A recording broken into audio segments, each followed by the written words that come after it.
Assalamualaikum warahmatullahi wabarakatuh.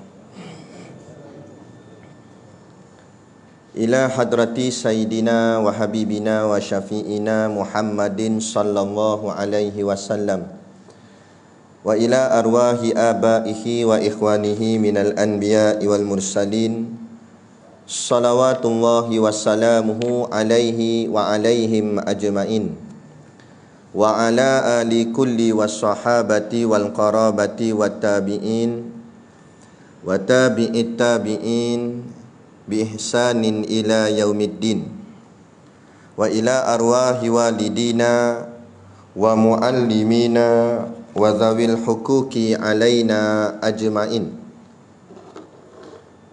wa khususan ila hadrati maulana wa qudwatuna al-alim ar-rabbani Al-Syaikhu Daud Ibnu Abdullah Al-Fatani bisiril Fatihah.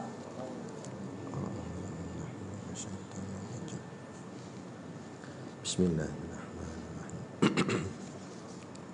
Alhamdulillahi rabbil alamin arrahmanir rahim maliki yaumiddin iyyaka na'budu wa iyyaka nasta'in ihdinas siratal mustaqim siratal ladzina an'amta 'alaihim ghairil maghdubi 'alaihim waladdallin. Bismillahirrahmanirrahim. Kita mulai pengajian ini dengan nama Allah yang amat murah lagi amat mengasihani akan hamba-Nya yang mukmin di dalam negeri akhirat. Alhamdulillahil mannani ala ibadihi bi ni'amin la tuhsa. Segala puji bagi Allah yang memberi atas hamba-Nya dengan beberapa nikmat Allah yang tiada terhingga. Wassalatu wassalamu ala man usriya bihi minal masjidil harami ilal masjidil aqsa. Dan rahmat Allah serta salamnya atas mereka yang dijalankan pada malam dengan dia daripada Masjidil Haram kepada Masjidil Aqsa, wa ala alihi wa ashabihi dzawil fadailil lati la tustaqsa, dan atas segala keluarganya dan segala sahabatnya yang mempunyai beberapa kelebihan yang tiada dapat dihingga. Subhanaka, maha suci Engkau ya Allah, la ilma lana, kami tidak mempunyai ilmu pengetahuan, illa ma 'allamtana, selain dari apa yang Engkau ajarkan kepada kami, innaka antal alimul hakim, sesungguhnya Engkau jualah yang maha mengetahui lagi maha bijaksana.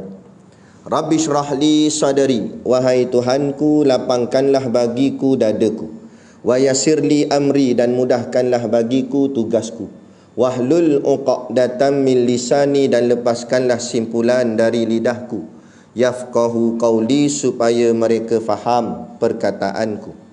Wala haula wala quwwata illa billahil aliyil azim. Amma ba'.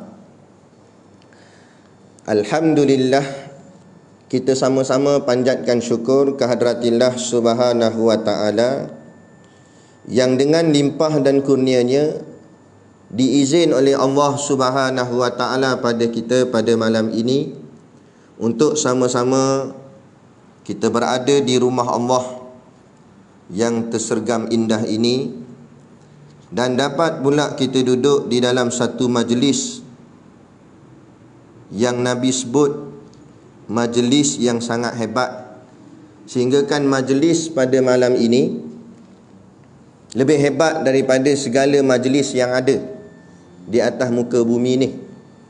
Sama ada majlis istiadat raja-raja sekalipun tidak setanding dengan majlis malam ni. Majlis himpunan wakil-wakil rakyat di Dewan Parlimen pun tak setanding dengan majlis malam ni. Sebab apa saya cakap gitu?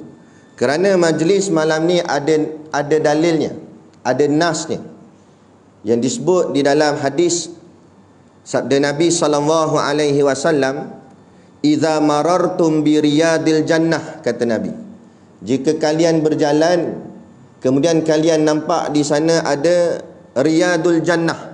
Riyadu artinya taman, Jannah tu syurga. Riyadul Jannah artinya taman-taman syurga.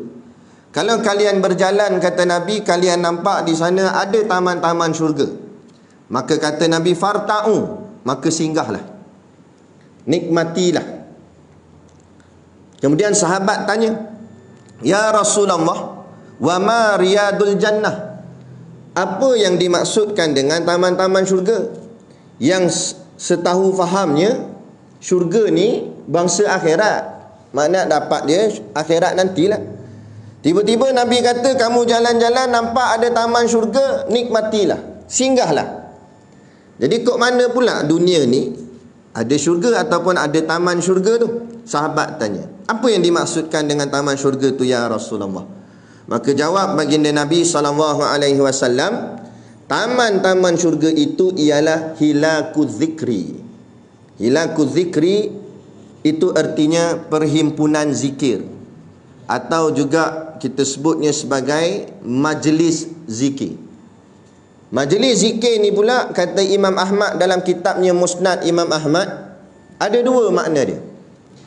Makna yang pertama, iaitu majlis yang dalam majlis tu ada zikir kepada Allah.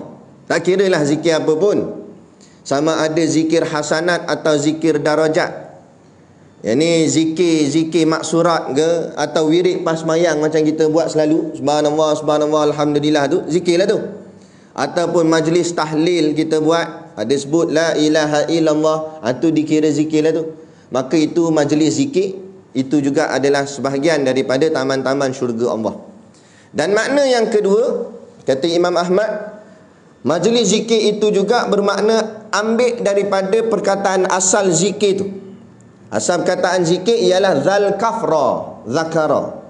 Zakara ni maknanya ingat. Sebab tu kita biasa sebut tazkirah. Ni Ramadan nak dekat ni. Ada orang cakap apa, kita duk buat lepas 4, biasanya lah lepas 4 buat tazkirah, lepas tu sambung 4, 8. Jadi tazkirah ni asal perkataannya zakara juga.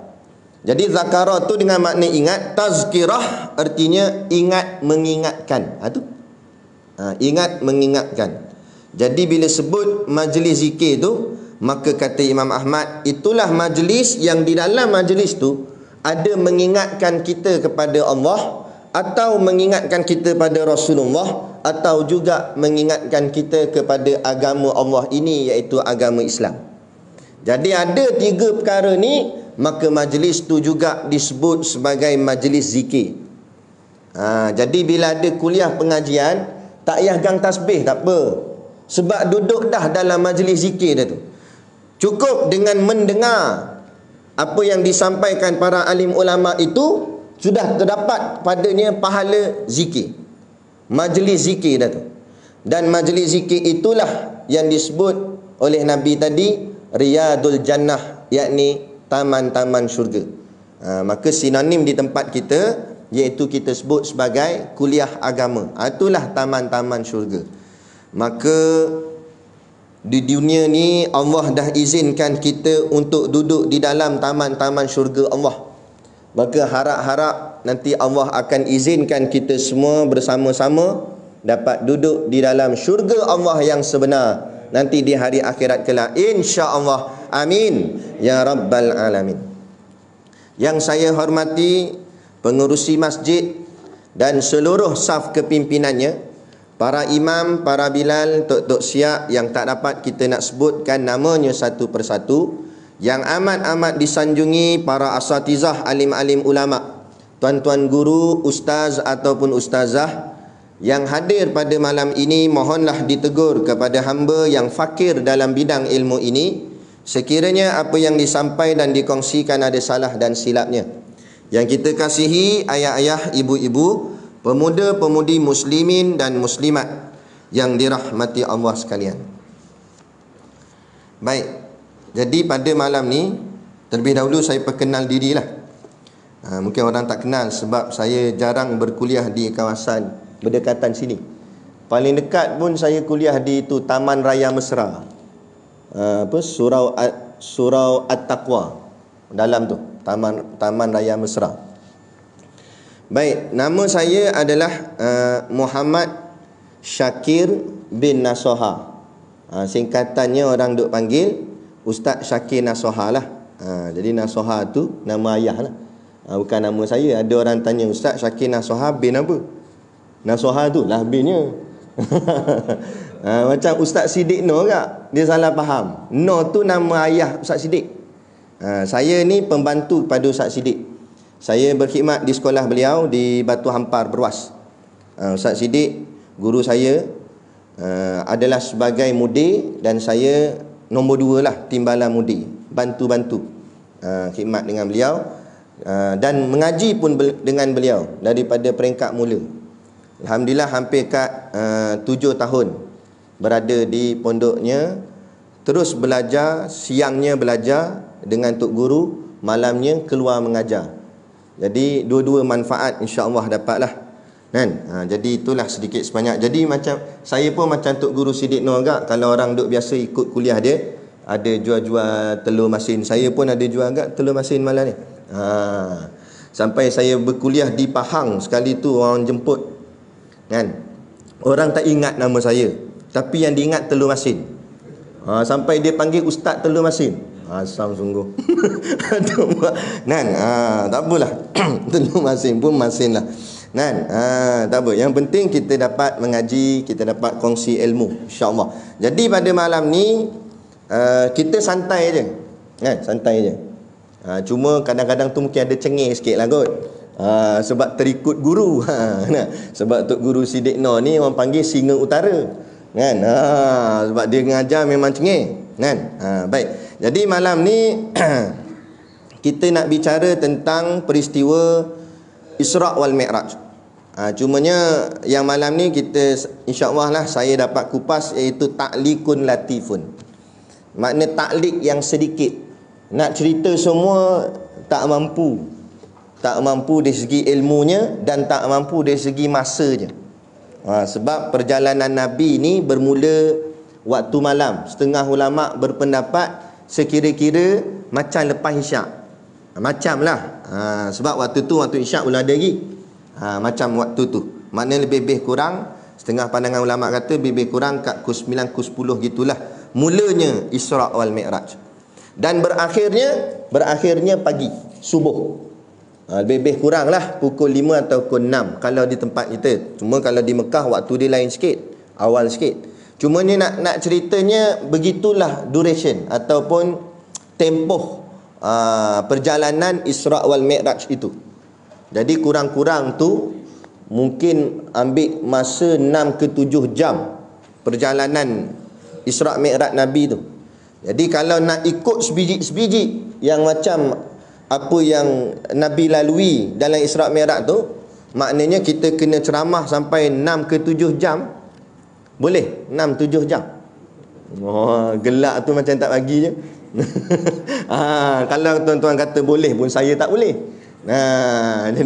Jadi kita malam ni masa kita lebih kurang sejam je tu lah. InsyaAllah dalam pukul 9 atau terlebih sikit kita habis lah. Jadi kalau nak cerita seluruhnya memang tak cukup.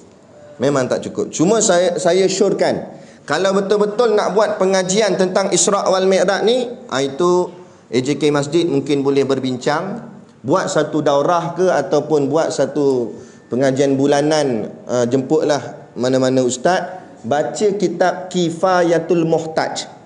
Itu kitab orang kita. Pengarangnya Syekh Daud Ibn Abdullah Al-Fatani, ulama Patani. Syekh Daud dia mengaji Mekah, dia belajar daripada kitab Arab sana, balik ke tanah Melayu, dia terjemah kitab Arab tu ke dalam bahasa Melayu.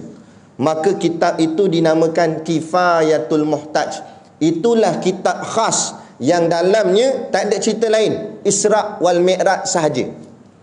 Jadi lazim jadi adat di pondok kami, Tok Guru Siddiq Nur bila sampai bulan Rejab macam sekarang ni, bila sampai je bulan Rejab, Tok Guru tawakuf semua kitab-kitab lain semua berhenti sekejap. Tok Guru hanya baca kitab Kifayatul Muhtaj sahaja. Fokus kat kitab tu saja. Walaupun fokus kami mengaji di pondok, biasanya waktu Tok Guru yang Tok Guru ada, subuh, duha, zuhur. Lepas tu Tok Guru dah mula keluar dah, sebab dia ada kuliah di luar. Jadi 3 waktu ni baca kitab Kifayatul Muhtaj tiap-tiap hari. Dan habisnya sampai ke hari raya pun habis. Maknanya panjang. Start daripada bulan Rejab, sambung ke Syakban, sambung ke Ramadan. Lepas tu cuti sat pondok seminggu sebab nak balik raya. Pas seminggu sambung balik, kitab tu tak habis lagi. Padahal kitab tu tak tebal pun, nipis je. Tapi sebab nak menghuraikan perjalanan cerita baginda Nabi SAW yang mulia ni, perjalanan yang hebat ni, maka mengambil masa untuk dihuraikan, sehinggalah makan 3 ke 4 bulan baru khatam kitab tu. Walaupun pengajiannya 3 kali sehari. Jadi kalau nak buat macam tu satu malam ni 1 jam, memang tak dan lah. Kan, memang tak dan lah. Jadi kita malam ni kita ambil ibrah je lah. Kita petik-petik yang mana yang mungkin lebih utama ataupun yang lebih berkait dapat dengan keadaan isu semasa ataupun keadaan kehidupan kita pada hari ini. Sebab kisah perjalanan Nabi ni terlampau banyak perkara-perkara yang hebat di dalam dia. Baik. Pertama sekali kita kena faham makna dia dulu. Isra' Mi'raj ni tiap-tiap tahun sambut, tapi kadang-kadang mungkin ada yang masih ingat, mungkin ada yang mungkin dah terlupa. Jadi Isra' wal Mi'raj, Isra' tu makna dia berjalan di waktu malam. Asal katanya Sara tu berjalan. Isra' perjalanan. Perjalanan di waktu malam dari segi makna bahasa. Tapi dari segi makna istilah, perjalanan junjungan besar Nabi Muhammad SAW dari Masjidil Haram ke Masjidil Aqsa. Jadi perjalanan itu dipanggil Isra', dan jalannya waktu malam. Itu hebat bahasa Arab. Sebab bahasa Arab ni dengan perkataan tu lengkap dah. Isra' tu maksudnya jalan malam. Kalau jalan siang kataan dia lain. Jadi tak payah bubuh malam pun tak apa dah, sebab Isra' tu memang dah makna malam. Jalan di waktu malam. Dan perjalanan tu perjalanan yang mendata. Mendata ni makna melintang. Daripada Masjidil Haram ke Masjidil Aqsa. Kemudian wal mi'raj, wa tu makna dan, ataf, haraf ataf, maknanya dan apa? Mi'raj tu makna tangga. Jadi tangga ke atas lah, naik ke atas. Daripada Masjidil Aqsa naik ke langit pertama, naik langit kedua sampai langit ketujuh, ada tangga-tangga dia. Dalam kitab ni sebut tangganya, jangan kita bayang macam tangga rumah kita. Tangga lawa lah. Tangga anak tangga dia diperbuat daripada emas dan perak. Dalam kitab sebut emas dan perak. Kemudian kelilingnya penuh dengan mutiara-mutiara, yakut berwarna merah.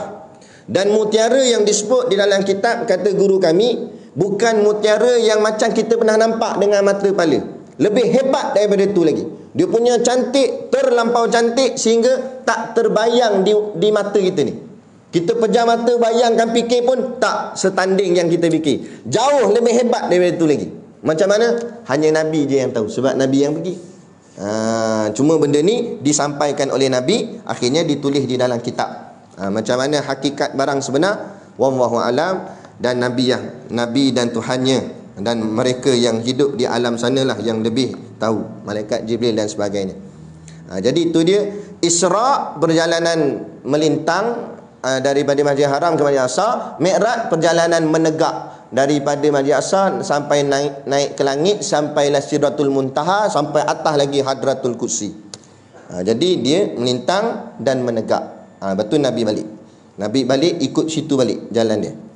Jadi itu yang dimaksudkan Isra' wal Mi'raj. Cuma bila dalam bahasa Arab sedaplah bunyi dia, Isra' wal Mi'raj. Cuba tukar bahasa Melayu, tak pelik bunyi dia. Kan? Jalan malam dan naik tangga. Jadi orang tanya ceramah malam ni tajuk dia jalan malam dan naik tangga. Oh, pelik, ceramah apa? Itulah Isra' Mi'raj. Tu orang mengaji dia tahu. Nah. Jadi inilah yang dinamakan Isra wal Mi'raj.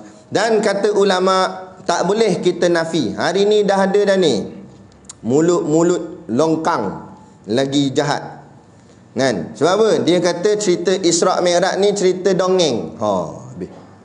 Dia kata ni mitos je ni, cerita Israeliat.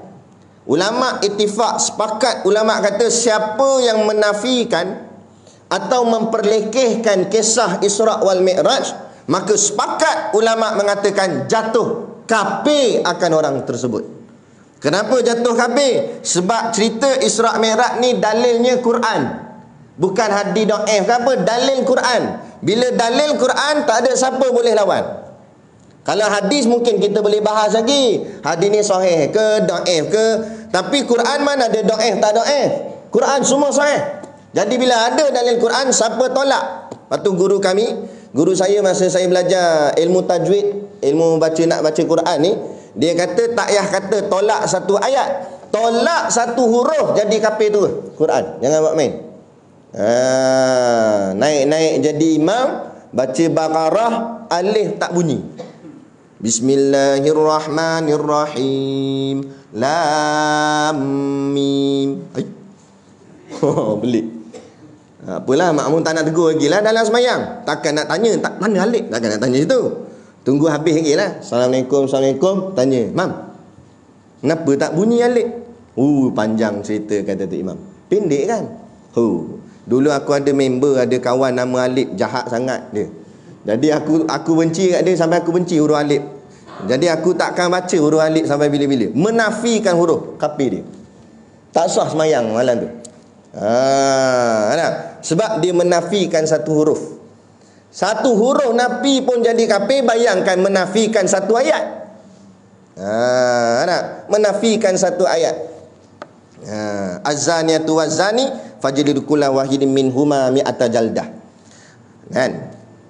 Perempuan berzina dan lelaki berzina, hendaklah kamu sebat mereka mi'ata jaldah, 100 kali sebat. Mana boleh main sebat 100? Kejamnya. Kamu nak nafi apa tu? Ni ayat Quran ni mi'ata, tak payah takwil. Ni bukan ayat mutasyabihat. Quran ni dia ada mutasyabihat, ayat yang orang cakap apa samar-samar. Itu tak apa, kena pada takwilan. Ini ayat yang jelas dan nyata. Terang-terang Allah sebut mi'ata. Ngaji bahasa Arab, mi'ata tu makna 100, jaldah sebab. Mi'ata jaldah, 100 kali sebab. 101 kafir, 99 pun kafir. Kurang tak boleh, lebih tak boleh. Sama macam kita semayang maghrib. Kita semayang maghrib tadi berapa rakaat? 3. Sebaik betul. Syiah ke apa nak? 3 betul lah. Semayang kita 3 rakaat. Nak buat rajin lah. Untuk imam bincang AJK. Kita maghrib kali ni kita buat 4 tengok. Imam kata mana boleh buat 4. Tak lah. Zaman Nabi tak apalah, mereka amal banyak, buat 3. Kita ni zaman fitnah, Dajjal nak keluar dah. Jadi buat 3 tak cukup, kita kena buat lebih. Buat ramai-ramai lah. Masjid Ahmadiyah mayang maghrib 4 rakaat, keluar paper depan tu. Nak masjid sesat orang kata. Padahal tambah 1 rakaat je. Walaupun niat dia baik, tapi tak kena perintah Allah. Tambah 1 je, jadi 4 kafir tu. Sebab apa? Langgar syariat. Buat kurang lagi dah. Kan? Tu. Jadi tak boleh. Jadi ini kita kena faham. Jadi contoh macam dalam ni malam ni Isra wal Mi'raj, jangan kita nafi. Sama ada cerita tu boleh diterima akal, tak boleh terima akal, tu nombor 2. Nombor 1, bila datang daripada Quran dan hadis, sami'na wa ata'na, kami dengar dan kami taat. Baik. Dan dalilnya itu adalah daripada suratul Isra, ayat yang pertama. Biasanya bila ceramah Isra Mi'raj, mana-mana ustaz dia bawa ayat ni lah. Jadi kita insya-Allah malam ni kita hurai ayat ni. Selalunya saya hurai tak sampai habis ayat tu, sebab dah bunyi tik-tik dah. Jadi malam ni kita tengoklah habis ke tak habis, kan? Moga-moga habislah ayat tu. Satu ayat tu je nak hurai malam ni. Insya-Allah. Ayatnya berbunyi, a'udzubillahi minasyaitonirrajim, bismillahirrahmanirrahim. Subhanalladzi asra bi 'abdihi lailam minal masjidil harami ilal masjidil aqsa alladzi barakna haulahu linuriyahu min ayatina innahu huwas samiul basir. Sadaqallahul azim. Yang bermaksud subhana, maha suci Allah. Allazi, yang isim mausul. Asra, memperjalankan. Bi abdihi, dengan ataupun akan hambanya. Lailan, pada waktu malam. Mina, daripada al-masjidi, masjidlah al-haram, masjidil haram. Ila, kepada masjidil aqsa, masjid al-aqsa. Allazi, yang barakna, kami berkati. Haulahu, sekelilingnya. Linuriyahu, untuk memperlihatkan akannya, nya sini nya Nabi, min, daripada ayatina, ayat-ayat kami, ataupun makna ayat di situ tanda-tanda kebesaran kami. Innahu, sesungguhnya dia, huwa, dialah Allah, as-sami', yang maha mendengar, al-basir, yang maha melihat. InsyaAllah kita tengok pada ayat ni. Pertama-tama sekali, kita kena faham gini dulu. Imam Syafi'i pernah berkata, kalau kamu nak cepat alim, maka perbanyakkan persoalan. Maka dengan banyak soalan, maka banyaklah jawapan. Dan jawapan itulah ilmu. Itu kunci dia. Sebab tu Imam Syafi'i alim, sebab dia banyak persoalan. Jadi begitu juga para alim ulama, kerja dia persoalan. Maka timbul satu persoalan, kenapa pada surah Isra ini, pada ayat yang pertama ni, Allah mulakan dengan kalimah subhana. Pada surah-surah yang lain, kebiasaannya Allah guna kalimah alhamdu. Macam Fatihah, alhamdulillahirabbil alamin. Kan? Suratul Kahfi, alhamdu juga. Jadi pada ayat ni Allah tak pakai alhamdu, Allah pakai subhana. Timbul persoalan, kenapa? Kenapa di sini bukan kenapa mempertikai, tapi mencari hikmah. Mencari apakah yang tersirat.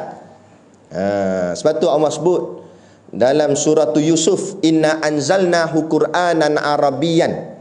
Sesungguhnya kami menurunkan kitab itu, yakni Quran, dalam bahasa Arab.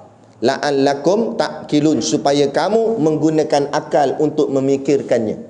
Allah guna bahasa Arab, bahasa yang istimewa. Kerana Allah nak kita fikir, kenapa aku buat gini, buat gini, buat gini. Tu ulama' mengkaji. Maka kaji punya kaji, kenapa perkataan subhana? Maka tengok apa makna subhana tu sendiri. Subhana ni berasal daripada perkataan sabbaha yusabbihu tasbihan wa subhanan. Sabbaha itu artinya suci, ataupun juga dipanggil sebagai kalimah tanzih.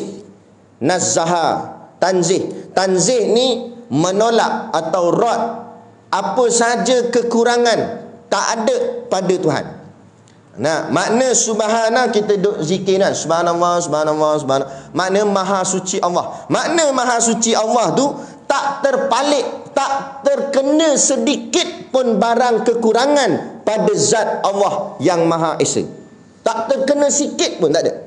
Yang dipanggil dalam istilah bahasa Arabnya naqisun. Sifat nakis. Sifat nakis ni maknanya sifat kekurangan. Lepas tu kita kena faham, dalam duk kita mengaji ilmu akidah, ilmu tauhid, biar betul-betul mengaji, jangan tersilap. Kita memang kita kata Allah ni paling lah, paling. Paling ni maksudnya yang paling-paling, semua paling. Allah paling baik, paling hebat, kita kata paling. Betul, kita kata Allah paling segala-galanya. Tapi makna segala-galanya bukan semua sekali yang duduk pada sifat kamalatun sahaja. Kamalatun itu artinya kesempurnaan. Jangan semua benda nak paling pada Allah. Takut nanti dia akan duduk pada naqisun, yakni kekurangan. Contoh kita kata Allah ni paling baik, Allah juga paling jahat. Tak boleh. Jahat bukan kamalat. Jahat bukan kesempurnaan. Jahat tu nakis, sifat kekurangan. Maka tak layak Allah dengan bersifat paling jahat. Paling zalim, tak boleh. Tapi ada beberapa perkataan yang pada bahasa makhluk ataupun sisi kita nampak macam tak elok, tapi pada sisi Allah kena. Contoh, Allah paling sombong. Tu betul? Tu bukan salah, tu betul. Sebab apa? Sebab ada nama Allah Al-Mutakabbir. Yang maha membesarkan, kabir, besar, membesarkan diri. Allah membesarkan diri dia. Besar diri maknanya sombong lah.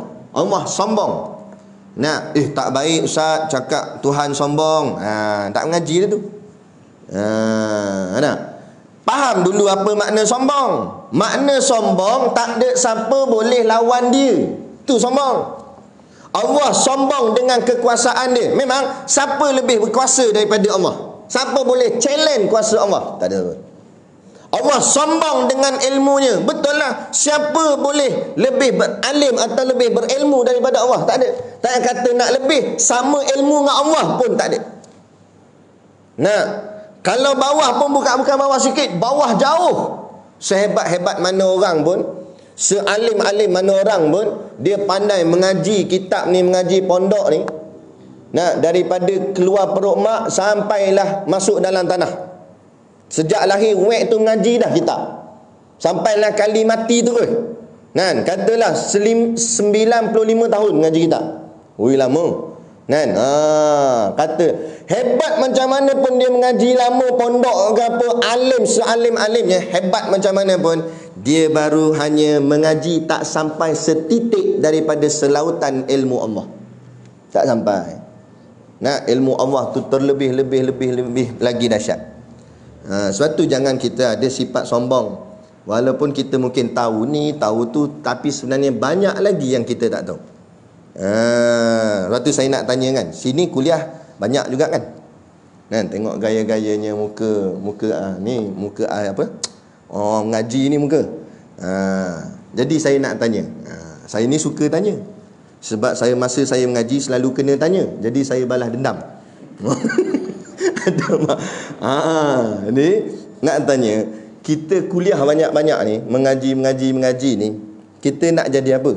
Kita mengaji banyak-banyak, kuliah apa semua ni, kita nak jadi pandai ke nak jadi bodoh? Cuba jawab sekali. Saya nak test masjid ni. Masjid ni tak pernah test lagi. Masjid lain banyak kali dah. Nak jadi pandai ke nak jadi bodoh kita mengaji banyak-banyak ni? Nak jadi? Takut-takut jawabnya.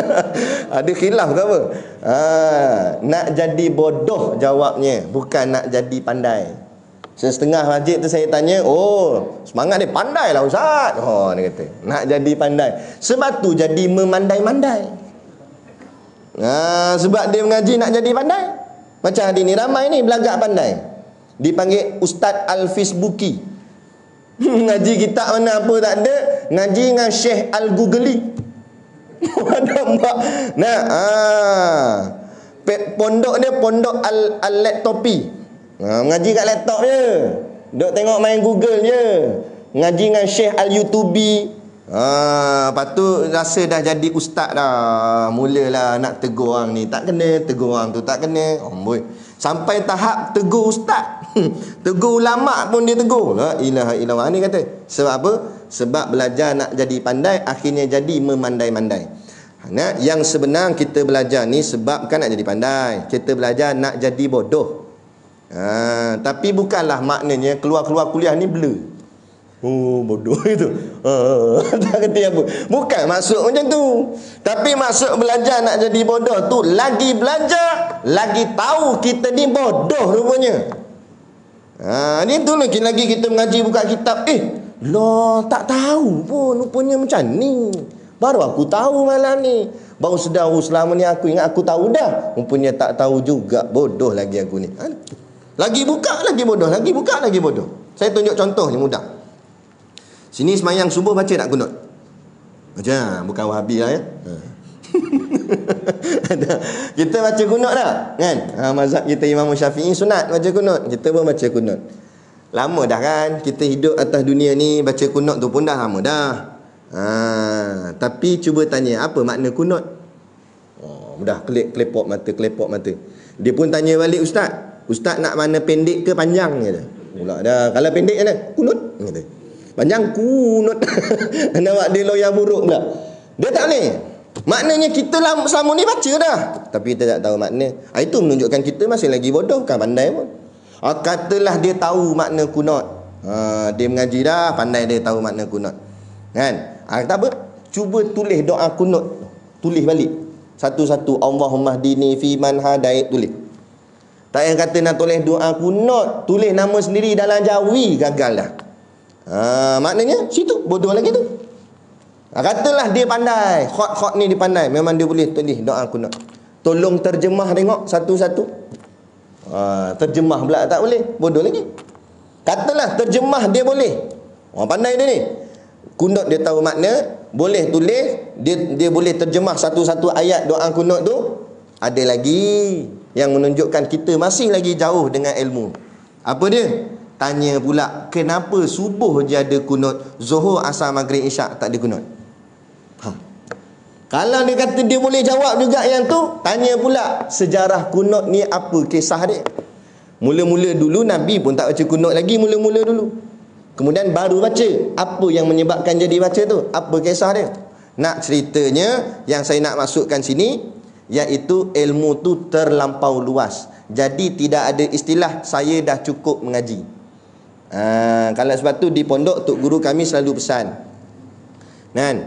Bila orang minta kita mengajar, bukan maksudnya kita mengajar ni sebab kita dah alim, tak. Cuma kita berkongsi apa yang kita tahu. Setakat mana yang kita tahu. Tak tahu cakap tak tahu, tak ada masalah. Saya kadang-kadang dalam kuliah pun orang tanya gak soalan. Nah, kadang-kadang kita tak boleh jawab, saya cakap, minta maaf, saya tak tahulah. Tapi insya-Allah balik saya cuba rujuk kitab atau saya tanya guru saya. Nanti bulan depan kuliah akan datang, saya cuba jawab kalau saya mampu. Itu je lah. Tak ada jatuh maruah kan? Sebab dalam Isra' wal Mi'raj, masa Nabi naik burak kan, Nabi berjalan sampai satu tempat, berhenti. Malaikat Jibril kata, turun ya Muhammad. Nabi pun turun daripada burak. Dan malaikat Jibril perintah semayang 2 rakaat. Nabi pun semayang 2 rakaat. Nabi tak cakap apa, tak ada tanya kenapa nak turun, tak ada. Kalau kita banyak tanya, apa turun sini? Lepas tu suruh pula semayang 2 rakaat. Apa 2 rakaat? Tak semayang tak boleh. Banyak tanya kita. Nabi tak. Malaikat kata buat, Nabi buat je. Nabi tak ada tanya apa. Nabi pun naik balik burak. Bila dah habis main 2 rakaat tu, naik balik burak, sambung perjalanan.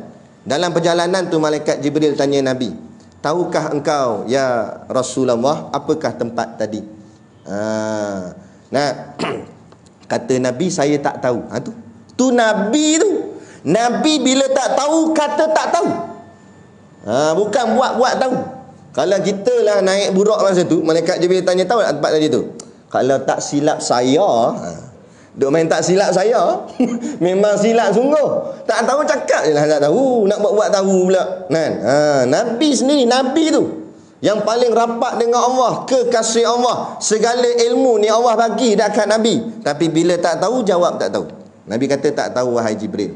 Kata Jibril, itulah Baitul Laham, tempat lahirnya Nabi Isa kan? Situ. Lepas tu pergi Bukit Tursina, sekali lagi semayang 2 rakaat. Malaikat tanya, apakah tempat tadi? Tak tahu, kata Nabi. Itulah Bukit Tursina, tempat berkata-katanya Nabi Musa dan juga Tuhanmu. Itu. Maknanya nak cerita sini, ibrah yang kita boleh ambil salah satunya iaitu tak tahu, kata tak tahu. Dan itu lebih cermat dan lebih berhati-hati, lebih baik. Sampai tahap Imam Syafi'i duduk atas unta, tiba-tiba datang satu orang tanya, wahai Imam Syafi'i yang bijak pandai, berapakah kaki unta? Imam Syafi'i tak terus jawab. Dia turun dari unta, dia kira 1, 2, 3, 4. Arba' dia kata 4. Kira dulu. Kita cuba orang tanya, berapa tayar kata? Bodoh lah ni, 4 lah. Kita jawab itu tu. Nak ceritanya Imam Syafi'i ni berhati-hati, teliti. Jadi sebab tu hukum hakam dalam mazhab Imam Syafi'i, takkan kita nak ragu lagi. Punya teliti orang dia, cermat, takut silap, kerana takut dia pada Allah Ta'ala. Tengok bunyi dah tik-tik, kata dah tadi. InsyaAllah. Boleh sikit lagi? Boleh nak? Boleh, tak apa. Bola 90 minit. Baik. Jadi subhana, makna kalimah tanzih, tidak terkena pada Allah ni sebarang bentuk kekurangan. Sebab tu, sebab apa Allah mulakan dengan subhana? Sebab kisah selepas yang nak diceritakan dalam Isra' Mi'raj ni, satu kisah yang tak terjangkau di akal. Tak boleh nak fikir dengan akal ni. Sepandai mana pun akal tu tak boleh nak fikir. Nak fikir macam mana? Nabi bergerak daripada Masjidil Haram sampai kepada Masjidil Aqsa. Kalau ikut kiraan, kata Baba Ridauddin, saya belajar dengan Baba Ridauddin kitab ni sekali dengan Tok Guru jugalah, 2 kali ngaji. Satu dengan Tok Guru Siddiq Noh, satu lagi dengan Baba Ridauddin. Dia kata kalau kiraan unta, kebiasaannya 3 bulan baru sampai. Nak dari pergi Masjidil Haram, nak pergi ke Masjidil Aqsa. Masjidil Haram ni di Mekah, Masjidil Aqsa di Palestin tu. Nak jalan ke situ, zaman tu kan ada kapal terbang. Jadi naik unta. Naik unta kalau ikut logik 3 bulan baru sampai. Siang dan malam perjalanan. 3 bulan baru sampai. Ini 1 malam pergi, siap balik lagi. Jadi kalau nak fikir dengan akal, memang tak boleh nak fikir dah. Hebat mana pun tak boleh nak fikir. Profesor macam mana pun tak boleh nak fikir dah kalau pakai akal. Kan? Lepas tu cerita ni pula tambah siap naik ke langit lagi. Lagi susah nak terima akal. Nah, maka dalam agama nombor 1 Quran hadis. Sebab tu awal-awal dalam Al-Baqarah Allah letak apa dia? Allazina yu'minuna bil ghaib. Orang-orang yang beriman itu apa cirinya? Mereka percaya kepada apa perkara-perkara yang ghaib. Ghaib ni maksud ghaib iaitu tidak hadir di mata. Tu ghaib. Bukan hilang-hilang ni, tak nampak dengan mata, itu dipanggil ghaib. Dulu saya masuk kelas bahasa Arab, baru-baru masuk, mana cerdik lagi kita. Kalau pelajar tu datang dipanggil hadir, kalau tak datang ghaib. Jadi saya tak tahulah. Jadi ustaz tu sebut nama seorang-seorang, sebut hadir, sampai kat sebut nama seorang ni dia tak datang. Tiba-tiba pelajar kat kawan dia tengok-tengok, ghaib ustaz. Saya pun terkejut, ghaib. Tinggi ilmu dia ni boleh ghaib. Lupa baru tahu ghaib tu maknanya tak hadir, tak nampak dengan mata. Tu maksudnya beriman dengan perkara-perkara yang kita tak nampak dengan mata. Kan? Sama ada dengan mata kepala ataupun juga mungkin mata hati kita belum nampak. Tapi benda ni benda keyakinan. Tak payah jauh, tak payah nak cerita dalam-dalam. Bak roh sudah. Kita ni katanya ada roh dalam badan kita. Mana dia? Cuba tunjuk. Cuba bawa keluar tengok. Bawa keluar tak dia masuk dah. Tahu pada muka. Nampak? Tak ada, tak nampak roh. Nak ngajilah teknologi sains macam mana pun tak boleh. Itu beza hidup dan mati. Orang hidup rohnya ada, mati rohnya tak ada. Jadi mati ni bukan sebab tak ada jantung. Kita tengok orang hidup, dia kata tanya ahli sains, hidup kerana apa? Kerana ada jantung. Salah. Kerana ada jantung. Mati pun ada jantung. Cuba tengok, mati tu belah dada dia, ada jantung. Bukan belah-belah, tak ada jantung. Ada jantung. Jadi bukan kerana jantung, tapi kerana roh. Roh tu tak ada, buka-buka tak nampak. Kan? Dia kena dalam bab keyakinan. Mana datang kisah-kisah gaib ni? Datang daripada wahyu. Allah sampaikan melalui malaikat Jibril, dihantar kepada baginda Nabi SAW. Itulah perkara-perkara yang gaib yang datang daripada Allah. Kenapa Allah buatnya gaib? Kenapa Allah tak tunjuk je? Kan senang, kita boleh nampak terus. Kan? Kerana Allah nak uji, kamu percaya tak kat aku? Itu je. Bila percaya, itulah namanya yakin. Yakin itulah iman. Itulah namanya iman. Satu iman ni dia pecah pada 3. Satunya dipanggil ilmul yakin ataupun iman berlandaskan ilmu. Yang kedua ainul yakin, iman berlandaskan ain, pandangan. Yang ketiga hakul yakin, iman yang sebenar-benar hak, yang yakinnya sungguh-sungguh. Kata guru kami, dia buat contoh kan, belakang pondok kami tu ada bukit. Tu guru kata, kalau ana kata belakang bukit ni ada naga, percaya tak percaya? Tu penyampaian saja. Tak tengok, tak nampak pun, tak pergi pun bukit tu. Cuma tok guru kata belakang bukit ni ada naga. Hampa nak percaya tak? Tak nak percaya, tok guru yang kata. Takkan nak kata tok guru pembohong. Tok guru, bukan tok garu. Kita tok garu. Nampak? Kan? Tapi kalau nak percaya, pelik. Aduh. Ni soal dia. Ini soal iman. Ini yang Quran cerita. Nak percaya, kalau tak nak percaya, Quran kata. Kalau percaya tapi nampak pelik. Pelik tak pelik, bila Quran kata, percaya. Pelik tak pelik, tu tok guru yang kata. Kita ikut. Contoh dalam kisah naga tadi tu. Itu dipanggil ilmu yakin. Lepas tu perlu kepada ilmu. Kita mengaji-mengaji. Jadi kita yang kebanyakan mengaji ilmu ni, kita taraf kita ilmu iman kita tu ilmu yakin. Mana hang tahu Allah tu satu? Dah mengaji dalam kitab kata Tuhan satu. Itu ilmu yakin. Dia yakin dengan sebab ada ilmu yang dia faham. Tapi baru ilmu. Walaupun begitu dah iman dia, tapi masih lagi lemah. Dia kena teruskan mengaji, terus mujahadah, beribadah, beramal dengan apa yang ilmu dia mengaji, apa yang dia faham, dia amalkan. Kata Nabi, man alima bima lupa dah ayat tu. Awrasahullah ilma lam ya'lam. Siapa yang beramal dengan ilmu yang dia tahu, maka Allah akan kurniakan ilmu yang dia tak tahu. Kita buat dulu apa amal kita buat apa yang kita tahu, yang kita belajar. Kita tahu semayang tahajud, buat je, buat. Nanti Allah akan turunkan nur waridat, cahaya dalam hati, sehingga kita akan tahu benda yang payah-payah nak tahu. Contohlah, saya ambil contoh Ibnu Sina. Macam mana dia dah tahu dah organ-organ badan dalam badan, sedangkan zaman tu belum ada mesin X-ray lagi. Ini walaupun dia mengaji ilmu sains, tapi dia seorang yang alim dan mengamalkan ilmunya, kuat beribadat, maka Allah mengurniakan pada dia ilmu yang dia tak tahu, ilmu yang hebat-hebat ni. Itu para alim ulama, sehingga ada mereka kasyaf dan sebagainya. Bila terus dia akan sampai kepada ainul yakin. Ain ni maknanya mata. Ainul yakin, yakin dia bukan sakat fahaman dia, bukan sakat ilmunya, tapi yakin dengan sebab dia dah nampak dengan matanya sendiri. Siapa budak tadi tu, bila tok guru kata belakang bukit ada naga, dia try pergi tengok. Dia pun panjat bukit, dia naik atas puncak, dia tengok belakang bukit tu. Sungguh ada naga belakang tu. Betul lah tok guru kata, dia kata. Yakin dia bertambah ke kurang? Tambah lah, sebab nampak dah dengan mata. Itu dipanggil ainul yakin. Yakin dia makin kuat, yakin sungguh. Lepas tu ada orang macam tu. Sebab tu kadang kita tengok ada orang ibadat dia nak bersungguh-sungguh. Pas semayang, yang Assalamualaikum, Allahu Akbar. Ada orang baca Quran pas muka, dia jadi sonok. Kenapa jadi lazat itu? Mungkin dia dah sampai ke tahap ainul yakin. Mungkin dia dah nampak sesuatu yang orang lain tak nampak. Kan?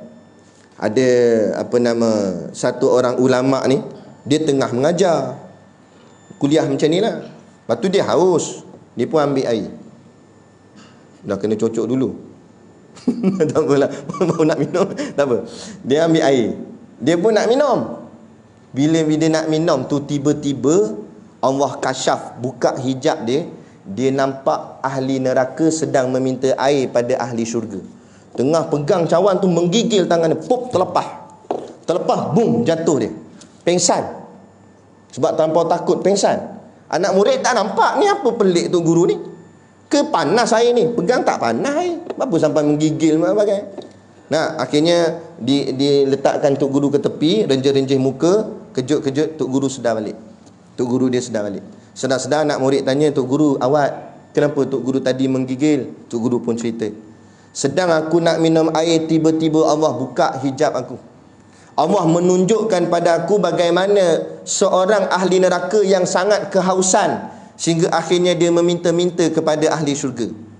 Kan? Sebab kata guru kami, ahli neraka dia boleh tengok ahli syurga. Macam mana hebatnya, lazatnya ahli syurga sonok sana, ahli neraka akan tengok. Baru dia rasa menyesal, sungguh-sungguh menyesal apa dia buat. Dan dia tengok, dia meminta air, tapi mana boleh bagi. Akhirnya aku dapat tengok gitu, aku rasa seolah-olah macam aku yang duduk dalam neraka tu.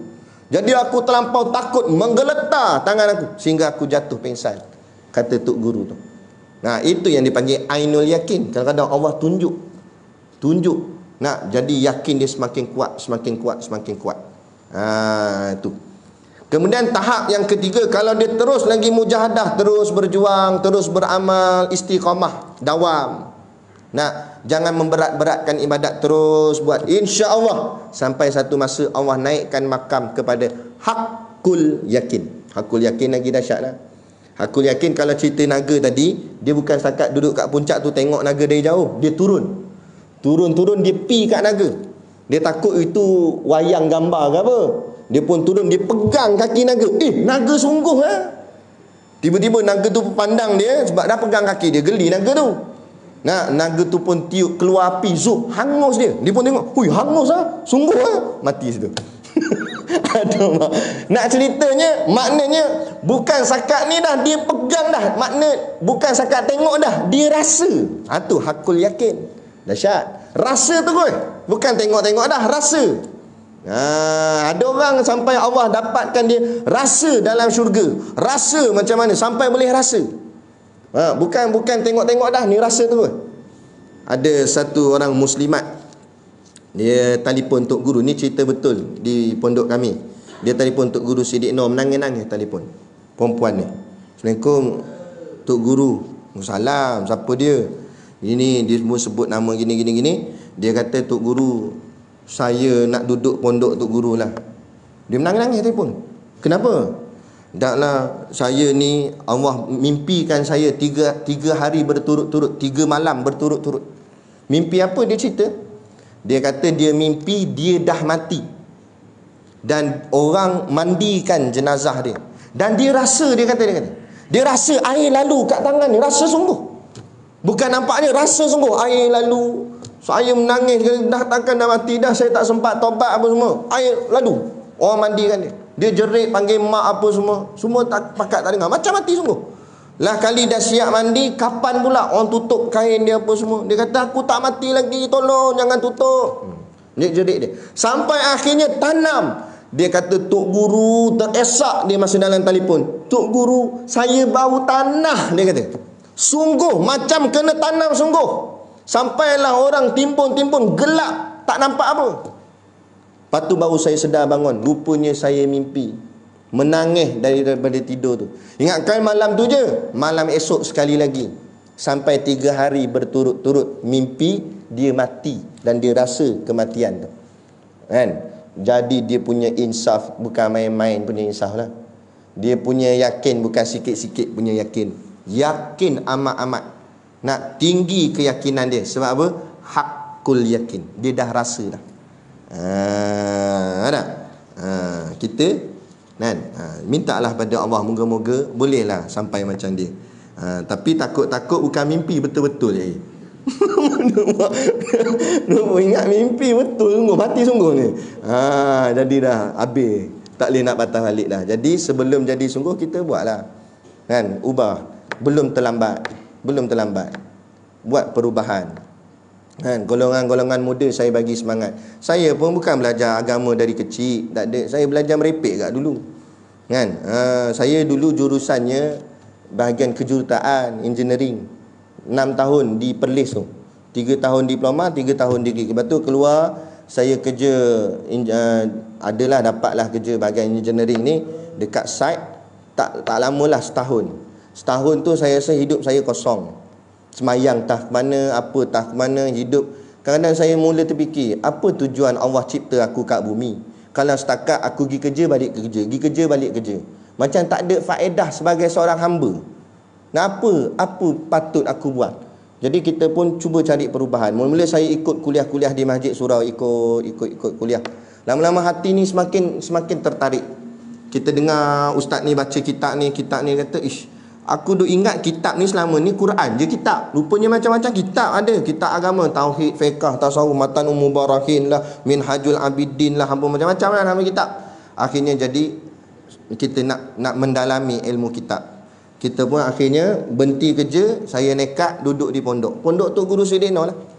Saya duduk dan saya nekat apa nak jadilah. Saya cuba bertahan. Sampailah alhamdulillah sampai ke hari ini. Saya pun tak sangka hari ini saya ada di Masjid Ahmadiyah dan duduk di hadapan. Bukan kita minta, saya tak minta. Kan? Tapi dah ini apa yang telah Allah lorongkan. Sebab itulah benarlah orang kata selangkah kita kita berjalan kepada Allah, Allah berlari kepada kita. Bukan maksud Allah berlari sungguh. Tapi maksudnya kita nak pada Allah, Allah lebih lagi nak pada kita. Jadi kita ambil ibrah daripada peristiwa Isra' wal Mi'raj ni, kan? Kita nak mendalami ilmu agama Allah, kita nak letakkan keyakinan pada Allah. Jangan fikir dengan kelogikan akal kita, kita sudah smart, kita sudah hebat. Tak. Sehebat mana pun logik kita, akal kita yang cerdik pandai ni, takkan boleh lawan Quran Allah. Takkan boleh lawan ni ilmu-ilmu yang bangsa ghaib ni, yang tak terjangkau. Tak payah kata nak kata mengaji ilmu yang ghaib ni. Ilmu nyata pun tak habis mengaji. Kita contoh diri kita sudah. Siapa sini dia tahu malam tadi dia tidur pukul apa? Siapa tahu? Cuba bangun nak tengok muka. Tak ada siapa tahu. Dia kata saya tidur kau 12.30 tak? Kalau mana kamu tahu 12.30? Saya tengok jam tak tidur lagi. Tidur betul-betul terlelap tu kau apa? Berapa minit? Tak ada siapa tahu. Padahal yang tidur siapa? Kita tidur. Lepas tu guru kami Syekh Omar, dia ngajar, dia kata bukan kamu yang berjalan ke masjid, tapi Allah lah yang menjalankan kamu. Macam ni Asra ni, bukan Nabi yang jalan, Allah yang jalankan Nabi. Allah yang jalan. Kalau betul kamu yang sendiri nak berjalan ke masjid, aku nak tanya, dia kata, berapa langkah kakimu daripada rumah ataupun daripada kereta sampai masuk ke tempat yang kita duduk dalam masjid? Berapa langkah? Dia kata, tadi tak kira Ustaz, esok boleh tak? Esok tak aci lah. Yang tadi tu tak tahu. Padahal yang jalan siapa? Kita. Yang langkah kaki siapa? Kita. Kaki tu siapa? Kaki kita. Tapi kita tak tahu. Tapi Allah tahu tak? Allah tahu, sebab Allah yang jalankan. Lepas tu kita biasa dengar hadis cerita tentang lalu di atas titian sirat, kan? Nabi kata titian sirat itu sehelai rambut dibelah 7. Kita fikir malam ni renung sama-sama, macam mana nak lalu? Macam mana nak lalu? Tak payah kata belah 7, tak belah pun tak boleh lalu dah. Macam mana nak lalu? Tak payah kata selai, ambil 7 helai pun tak boleh lalu lagi. Kan? Macam mana nak lalu? Kalau macam tu lah, kita kata kalau ikut logik lah, tak ada siapa lepas. Sebab hang fikir pakai logik. Tu logik memang tak lepas. Tapi kalau kita fikir, kita taat pada perintah Allah, Allah yang uruskan segala-galanya. Kalau Allah yang jalankan kita, tak payah kata belah 7, belah 70,000 pun boleh lalu. Betul tak betul? Itu iman, itulah takwa, itulah yakin. Inilah di Islam. Lepas tu Islam dengan kafir tak sama. Kafir tak ada keyakinan, Islam ada keyakinan pada Tuhannya Allah. Dia yakin, insya-Allah. Jadi jangan sampai nak menafikan sesuatu yang datang daripada agama. Jangan sampai berkata rawatan Islam perlu dibuktikan keberkesanan. Tak patut cakap macam tu. Ni rawatan Islam. Islam ni datang daripada siapa? Allah dan Rasul. Bila Allah dan Rasul, apa nak bukti lagi keberkesanan? Allah dan Rasul dia yang cipta. Penyakit dia cipta, ubat pun dia cipta. Kalau yang manusia reka, barulah kena buktikan keberkesanan. Sebagai contoh kenderaan, kan, kereta paling mahal kat dunia ni lah, katalah BMW 7 Series. Nak banding dengan Buraq, boleh kita kata Buraq kena hantar Puspakom dulu, cek dulu tengok.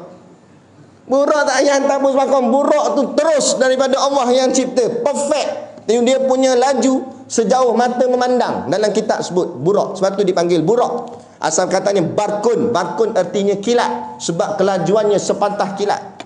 Sejauh mata mandang, kita duduk macam tengah bendang sawah, kan, kita boleh nampak hujung sekali. Itulah selangkahnya Buraq. Selangkah baru, 2 langkah tak tahu.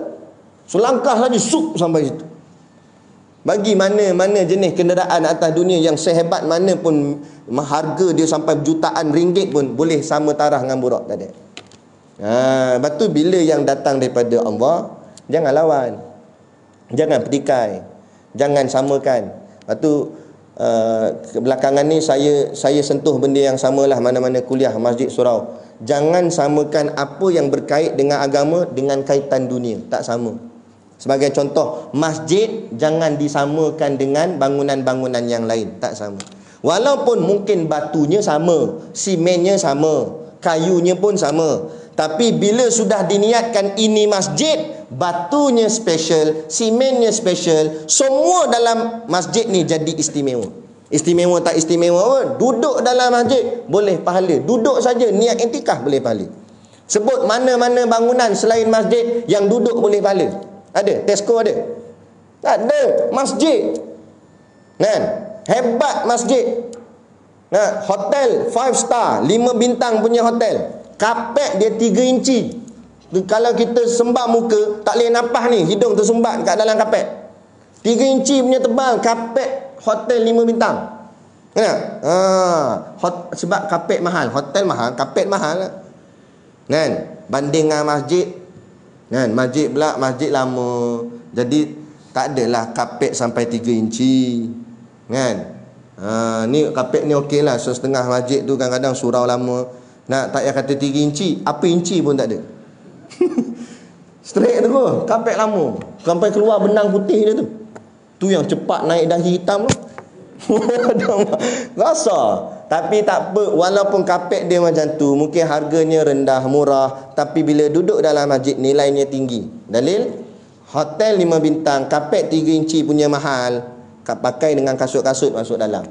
Surau masjid, kapet mungkin harganya murah, tapi sebab duduk dalam masjid, duduk dalam surau, maka makamnya jadi tinggi, nilainya jadi tinggi. Sampaikan tak ada siapa pun boleh bawa masuk kasut dalam surau dan masjid. Hatta agung pun tak boleh masuk surau atau masjid pakai kasut, tak boleh. Sebab kemuliaannya tinggi. Dan kalau kapet yang duduk dalam masjid pun dimuliakan Allah, apatah lagi manusia yang duduk di dalam masjid, lagilah dimuliakan Allah. Sebab tu dalam peristiwa Isra' wal Mi'raj, Allah sebut Nabi bergerak daripada Masjidil Haram ke Masjidil Aqsa. Kaitannya masjid. Masjidlah tunggak kepada ummah, tunggak kepada agama. Sebab tu bila Nabi hijrah daripada Mekah ke Madinah, bangunan yang pertama Nabi buat ialah masjid. Rumah Nabi pun tak buat lagi. Buat masjid dulu. Masjid, bukan pejabat, masjid. Masjid tunggak dia. Tapi hari ni pejabat dulu ke masjid dulu? Masjid lah baru nampak yang kita nak tegakkan ialah Islam. Islam tu dulu. Sebab tu Saidina Umar masa jadi khalifah, datang orang daripada negara yang lain datang nak jumpa khalifah Islam. Saidina Umar masa tu jadi khalifah.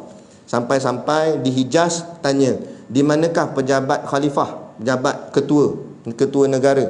Orang ramai pun tunjuk Kubah, Masjid Nabawi, situ. Dia semakin dekat dia kata, ni bukan pejabat, ini tempat ibadatnya orang Islam. Tanya lagi, mana? Cakap betul-betul mana pejabat dalam tu? Ini masjid. Ya, masjid itulah pejabatnya khalifah. Khalifah ada dalam tu. Maknanya masjidlah segala urusan umat Islam. Nah, tapi hari ini masjid sudah dipisah-pisahkan dia punya fungsi. Nah, dia punya kepentingan pada ummah. Akhirnya masjid hanya sekadar tempat datang semayang. Yang lebih teruk lagi, ada orang singgah masjid sebab nak buang air. Itu pun tak flush, kurang asam sungguh. Nampak? Ni akhirnya mana izzahnya rumah Allah, mana syiarnya. Ni sebab apa? Sebab dah mula jauh. Orang zaman dulu mana ada lagi dewan-dewan. Tak ada dewan balai raya, tak ada dewan serbaguna, tak ada. Habis kalau nak buat urusan-urusan walimatul urus, masjidlah tempat dia. Masjidlah segala-galanya. Buat di masjid. Cuba kita sama-sama sekarang ni kita hidupkan balik suasana masjid yang sebenar. Kan? Kita hidupkan balik seperti mana dalam peristiwa Isra' Mi'raj, kaitannya masjid dengan masjid. Menghidupkan masjid, itulah tunggak. Nah, kita buat balik. Tapi kadang-kadang setengah orang dia tak nak buat sebab alasan dia apa? Kalau buat kat masjid, tak boleh lara-lara sikit. Nak buat karaoke tak boleh lagi. Sebab dia nak nyanyi. Kan? Gigi dah tak ada, pakai palsu punya, nak nyanyi lagi. Nampak ni kata, sibuk masih lagi nak hiburan tak habis-habis. Nah, jadi kalau buat kat masjid nanti macam ni, nanti macam tu. Nah, dia rasa Islam mengongkong, padahal Islam itulah panduan. Nah, bila kita buat di rumah Allah, segala adab terjaga. Kalau buat kat luar, bebas habis. Campur laki perempuan. Tu yang belaga ponggong. Kan? Alasan nak tambah lauk, padahal nak laga ponggong lagi. Ni jadi macam-macam jadi. Itulah fitnah pada agama dan itulah mukaddimah kepada zina. Sebab tu hari ni jadi macam-macam perkara pelik-pelik. Sebab apa? Sebab kita jauh daripada agama, jauh daripada masjid, jauh daripada apa yang menjadi tunggak kepada agama ni. Jadi itulah tadi kata dah, kita nak cerita sampai keseluruhannya tak dapat. Yang dapat malam ni subhanallazi asra je. Kalau nak hurai ada lagi bi'abdihi tu, makna hamba tu sangat dalam makna dia. Ulama menghuraikan bi'abdihi saja, perkataan tu saja berjela panjang. Kenapa Allah guna perkataan bi'abdi panjang huraian dia. Ayat ni saja sebab dia cakap satu ayat ni saja boleh sekarang satu kitab untuk mensyarahkan ayat ni. Nak menunjukkan hikmah ayat-ayat Allah ni sangat besar. Sebab tu ada orang karang kitab syarah Bismillahirrahmanirrahim, menghuraikan kalimah Bismillahirrahmanirrahim, tebal ni kitab tu. Bismillah aja tu. Bismillahirrahmanirrahim, tebal ni. Kalau mengaji di masjid kuliah bulanan, habis Bismillahirrahmanirrahim, sedekah tu. Ayat lain tak masuk lagi. Bismillah saja tebal ni, dahsyat. Nak menunjukkan satu ayat Allah maknanya sangat luas. Ilmu Allah yang sangat hebat. Tu baru satu ayat. Bayangkan 30 juzuk Quran, 6,236 ayat. Tu dahsyatnya, hebat. Barulah kita mentakzimkan Allah. Nampak Allah, hebatnya Allah, dahsyatnya Allah. Bila nampak Allah yang hebat, barulah nampak diri kita ni kerdil saja. Tadilah saya sebut pandai ke bodoh, baru nampak. Bila nampak Allah yang pandai, baru nampak diri kita yang bodoh. Takut nak sebut bodoh. Bodoh. Kita bodoh, Allah yang cerdik. Kan? Satu, siapa yang mengenal Tuhan dia, man arafa man arafa rabbahu arafa nafsahu. Siapa yang kenal Tuhan dia, siapa yang kenal diri ni, man arafa nafsahu arafa rabbahu. Siapa yang kenal diri, maka dia kenal Tuhan. Kenal diri maksudnya apa? Kenal dirinya serba kekurangan, kenal dirinya lemah, kenal dirinya tak erti apa, barulah dikenal Tuhannya yang hebat. Barulah dia meletakkan segala-galanya, pergantungan hidupnya kepada Tuhannya. Jangan tapi kalau tak ada benda ni, tu yang akhirnya diri aku boleh buat, aku ni, aku. Itulah namanya sifat ananiah. Sifat yang tercela, mengagung-agungkan diri, menampakkan diri semua boleh buat. Kita nak sembahyang isyak lagi, angkat tangan nak takbir ni pun izin Allah. Kalau Allah tak izin, tak boleh angkat tangan. Pandang gitu semua, barulah hati ni tunduk, barulah sujud kita dalam sembahyang sebenar-benar sujud. Bukan jasadnya saja sujud, tapi roh hati kita sujud, tunduk betul-betul kepada perintah Allah, taat sungguh-sungguh pada perintah Allah. Moga-moga sedikitlah ibrah yang kita dapat ambil daripada ayat dalil Isra' wal Mi'raj ini dalam kehidupan kita. Nak cerita keseluruhan kisah, banyak lagi kisahnya. Nabi jumpa itu, Nabi jumpa ini, tapi tak dapatlah nak tampung kesemuanya. Menghuraikan makna ayat saja dah habis masa kita. Jadi kalau betul-betul nak memahami cerita Isra' wal Mi'raj ni, dia kena buat satu pengajian yang khusus. Baca kitab ni, panggil mana-mana ustaz, buatlah daurah ke apa ke, kan? Panggil ustaz-ustaz pondok ke apa yang baca kitab ni, insya-Allah, kan? Kita dapat manfaatnya, ilmunya. Jadi moga-moga itulah sedikit sebanyak yang dapat kita kongsikan, yang dapat kita ambil kefahaman kepada diri kita, dan moga-moga apa yang kita fahamkan itu dapatlah kita amalkan dalam kehidupan kita. Kalau tak banyak pun, sikit-sikit pun jadilah. Amalkan doa, dalam bahasa Melayu pun tak apa. Amalkan doa, ya Allah, jadikanlah hari ini lebih baik daripada semalam, dan jadikan hari esok lebih baik daripada hari ini. Moga-moga tiap-tiap hari kita semakin baik, semakin baik, semakin baik. Dan moga-moga last sekali Allah ambil kita dalam keadaan yang terbaik, dan Allah masukkan kita di tempat yang terbaik, insya-Allah. Jadi keluar masjid ni lagi ada meja, ada barang atas meja tu. Itu bukan suruh bungkus awak balik je. Sekejap lagi dia kata, masjid sediakanlah. Ada. Itu jualan amal. Membeli sambil niat menderma.